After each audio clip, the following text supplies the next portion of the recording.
Oke, ini adalah bagian kedua daripada pelajaran The Windows of Heaven. Di bagian pertama kita sudah bahas tentang mengapa Tuhan tidak mengirim hujan di zamannya Elijah dengan Ahab, karena mereka worship other gods. Mereka worship gods yang lebih dari satu. Sementara hukum pertama katakan, you shall have no other gods before me. Artinya God yang perlu di worship adalah satu God, yaitu the Father.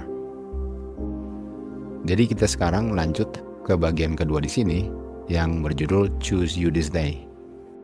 Di Joshua 24 ayat 15, Joshua katakan, pilihlah hari ini siapa yang kamu mau serve atau siapa yang kamu mau sembah. Apakah gods yang jamak daripada your fathers atau gods daripada orang-orang Amorites? Tetapi Joshua bilang, bagi saya dan keluarga saya, kita akan serve atau sembah the Lord. Jadi the Lord ini jumlahnya satu, Jehovah. Sementara pilihannya adalah satu God, yaitu the Lord, atau gods yang jumlahnya jamak. Yang kita mengerti sekarang yang disembah adalah Trinitas, satu God yang terdiri dari Father, Son, dengan Holy Ghost. Pertanyaan ini ditanyakan Elijah kepada orang-orang Israel yang berada di Bukit Karmel. Dia katakan, berapa lama kamu hold between two opinions? Artinya, berapa lama kamu nggak bisa ambil keputusan dari kedua opinions ini? Dan kalau Lord yang adalah Jehovah adalah God kamu, yaitu Bapa, sembahlah dia. Tapi kalau Baal yang adalah Father, Son, dengan Holy Spirit, sembahlah dia. Inilah pilihan yang diberikan oleh Elijah di Mount Carmel, karena pilihan mereka akan menentukan apakah Tuhan akan kirim hujan atau tidak. Jadi kalau mau sembah Jehovah God yang adalah Father, sembah dia, ikuti dia. Tapi kalau Baal yang adalah gods, ikuti dia. Dan inilah jawaban mereka. Mereka nggak menjawab. Kenapa mereka nggak menjawab? Kita bisa mengerti kenapa mereka nggak menjawab, karena mereka nggak ngerti siapa yang mereka sembah. Setahu mereka, mereka sembah Jehovah, sementara yang mereka sembah bukan Jehovah. Di Kisah 17 ayat 23, Rasul Paulus bilang kepada orang-orang di Athena, kamu sembah God yang kamu nggak tahu. Dan mereka mengukir tulisan yang mengatakan dipersembahkan kepada God yang tidak dikenal. Jadi orang-orang di Athena, mereka nggak kenal siapa God yang mereka sembah. Tuhan Yesus juga berbicara kepada wanita Samaria di Yohanes 4, dikatakan, kamu nggak tahu siapa yang kamu sembah. Jadi orang-orang Israel juga, mereka nggak tahu sebenarnya siapa yang mereka sembah. Artinya, untuk mereka nggak tahu, artinya mereka ignorantly worship. Mereka worship tanpa sepengetahuan siapa yang mereka worship. Artinya banyak umat Tuhan, mereka nggak tahu bahwa yang mereka sembah bukan Jehovah God. Karena yang mereka sembah adalah other gods, sementara mereka pikir itulah God yang benar. Dan itulah sebabnya kenapa mereka harus mempersembahkan dua bullocks. Bullocks itu lembu, dan lembu ini melambangkan korban persembahan yang dipersembahkan berdasarkan dosa ignorance. Bullocks ini melambangkan persembahan berdasarkan dosa yang mereka sebenarnya nggak ngerti bahwa itu dosa. Itu sebabnya waktu Elijah tanya, kamu mau follow God atau mau follow Baal atau Baal? Mereka pikir mereka sembah God, sementara mereka sembah Baal. Dan itu sebabnya persembahannya adalah persembahan bullocks atau lembu, dan lembu itu dipersembahkan untuk dosa ignorance. Itu sebabnya Rasul Paulus katakan kepada orang-orang di Athena, kamu nggak tahu siapa yang kamu sembah, to the unknown God, kamu worship God ignorantly. Persis dengan orang-orang Israel, waktu mereka sembah God, sebenarnya bukan God yang mereka sembah, tapi mereka nggak tahu. Itu sebabnya mereka nggak ada jawabannya. Jadi pertanyaannya, apakah banyak orang nggak mengerti bahwa yang mereka sembah bukan God? Mereka pikir mereka sembah God, sementara yang mereka sembah bukan God. Kalau mereka sembah gods yang jamak, itu bukan God.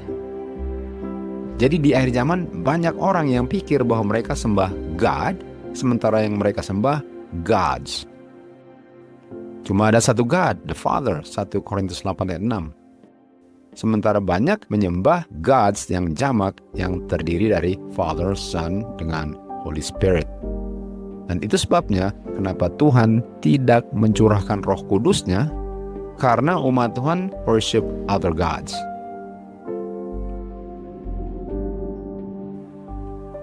Di 1 Raja-Raja 18 ayat 26, waktu mereka mengambil lembu yang diberikan kepada mereka dan mereka mempersiapkannya, lalu mereka mulai memanggil nama Baal dari pagi sampai siang.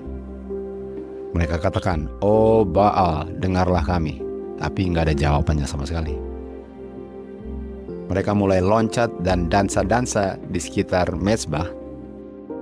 Dan sekitar jam 12 siang, Elijah mulai mock mereka dengan mengatakan, "Coba kamu berteriak lebih keras lagi.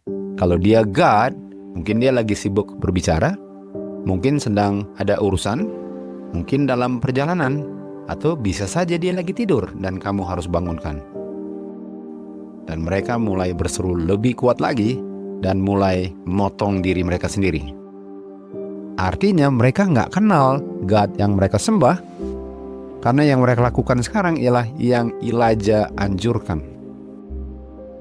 Itu sebabnya Elijah memberikan lembu untuk mereka persembahkan, karena lembu itu melambangkan dosa ignorance.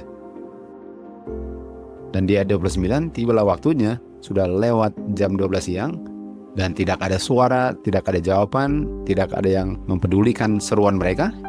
Dan ayat 29, kita bisa lihat bahwa nggak ada jawaban, nggak ada suara, dan nggak ada yang regard mereka punya seruan. Walaupun mereka sudah jingkrak-jingkrak, sudah loncat-loncat, sudah dansa, dan sudah potong mereka punya tubuh sendiri sehingga keluar darah, tetap nggak ada yang jawab.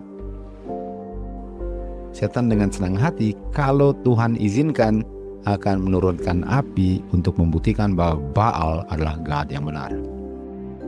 Dia siap untuk mengirim kilat untuk konsum, untuk bakar dia punya korban. Tetapi Jehovah telah membuat pagar di mana setan tidak bisa melakukan itu. Artinya, setan tidak diizinkan untuk membuat mujizat untuk menunjukkan bahwa ada other gods yang disembah. Dan Bapa, yaitu Jehovah, tidak izinkan hal itu terjadi agar umat Tuhan bisa tahu siapa God. Jadi dari cerita Elijah ini, kita tahu bahwa cuma ada satu God, yaitu Jehovah, yang anaknya adalah Jesus Christ.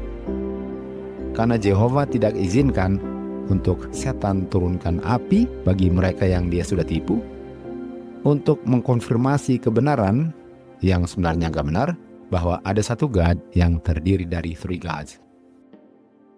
Kalau memang ada 3 gods yang adalah satu God, sementara mereka worship other gods itu, pertanyaannya, kenapa Jehovah melarang setan untuk turunkan api dari langit untuk membuktikan kebenaran bahwa ada 3 gods?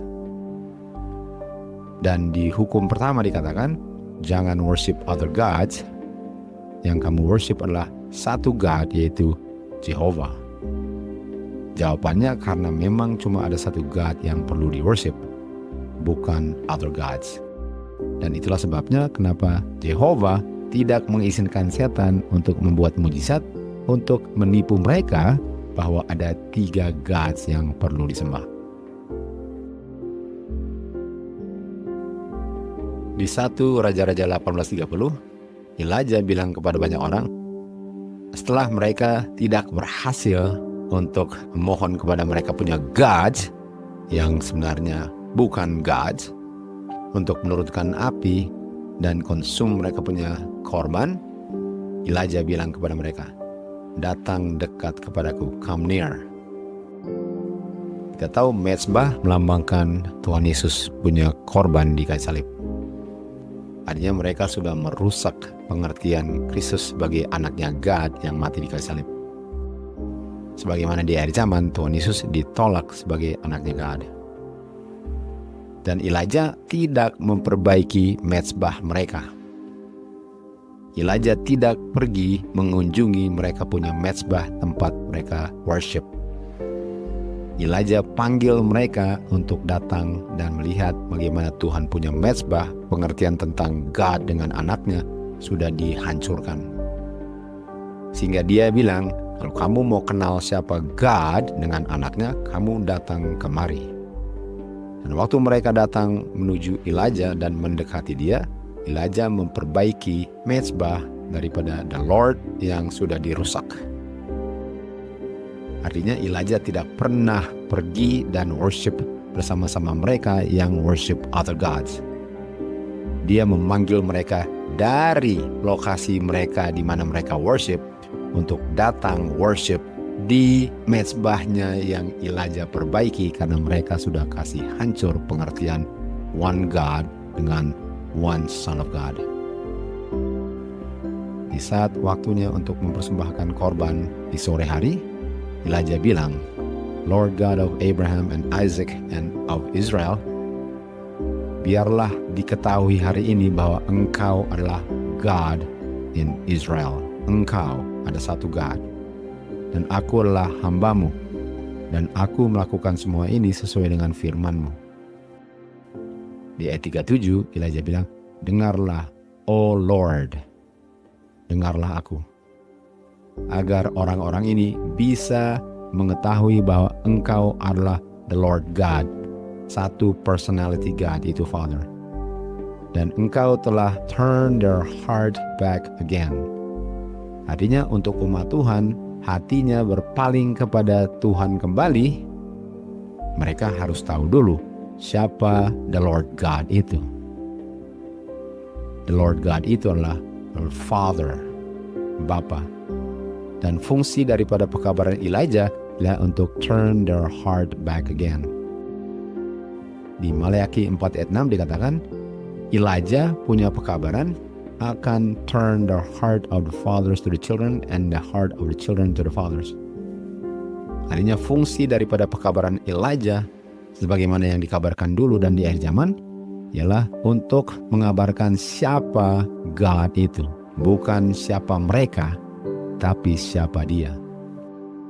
Dan di saat mereka mengenal siapa God, baru mereka bisa berpaling kembali kepada God dan tinggalkan gods yang mereka sembah ignorantly. Dan setelah itu, api turun dari God dan membakar bersih korban yang dipersembahkan. Lalu umat Tuhan setelah mereka lihat api membakar korban sampai bersih, sebagai tanda bahwa siapa punya God yang adalah God, bahwa mereka punya gods yang mereka sembah ignorantly, nampaknya tidak ada kuasanya, sementara God-nya Elijah adalah the only true God. Mereka bilang, the Lord, dia adalah God. The Lord Jehovah, dia adalah God. Mereka nggak bilang the Lord, mereka adalah God. Yang mereka bilang the Lord Jehovah, dia adalah God, tunggal. Dengan mereka mengerti siapa God, jangan heran mereka akan dicurahkan hujan. Karena mereka tolak siapa God, dan mereka sudah tinggalkan hukum-hukum Tuhan, itu sebabnya hujan tidak dikirim, karena mereka tidak worship the only true God. Apa yang terjadi setelah itu? Di ayat 41, Elijah bilang ada bunyi hujan.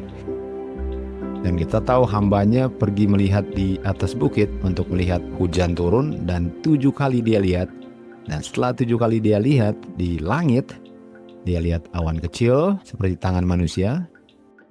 Lalu Elijah bilang, mari kita mempersiapkan kereta kuda, kita turun dari gunung ini karena sudah mau ada hujan. Ayat 45, dan saat itu ada hujan yang lebat.